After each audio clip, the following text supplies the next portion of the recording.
部分北区新安境庙埕前甲巷道的地面落差80公分，互高背景甲中辈来参拜时较无方便。即摆改造工程伫中央补助支持甲市府干务局的估算，总共开1151万兴建，将庙埕降低甲道路这平，加上开源路183项对原本6米拓宽到8米，互通行无障碍。10号上午落成启用典礼，市长黄伟哲嘛亲自到场，包括国旗民代、基层里长、侨教，甲侪乡亲拢出面见证，搭配台湾国式的正鼓坐镇，场面相当热烈。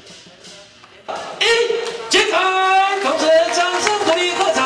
祝我们新安宫庙埕公庙会当顺利平安，恭喜道路开通，大家生活会当更加移民，年轻会当更加乐利。咱即摆规个整个改善了吼，上改明显的就是两个部分，就是咱即个原本的183项，原本6米的路吼，你出去拢较无方便，即改做8米，吼，大家你通行拢较方便。那另外呢，佫较无讲就是咱后壁即个庙埕吼。伊原本的落差有80公分，吼所以咱一寡民众吼要来遮活动的空间吼，就去即个即个庙埕光价差吼，就第一危险，第二吼就切割成两个部分，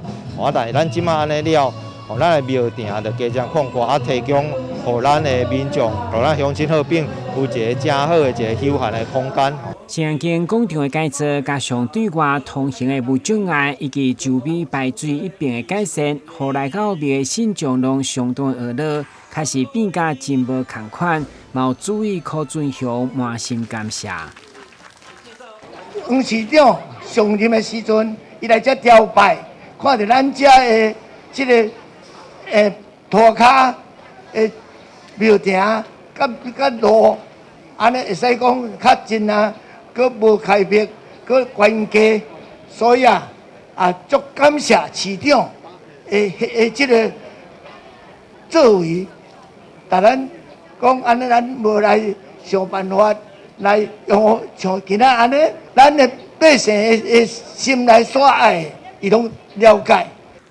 为了让市民享受优质的社区环境，市府表示将继续向中央争取各种的前瞻计划，让市民有感。台南新闻管制何乔邦采访报道。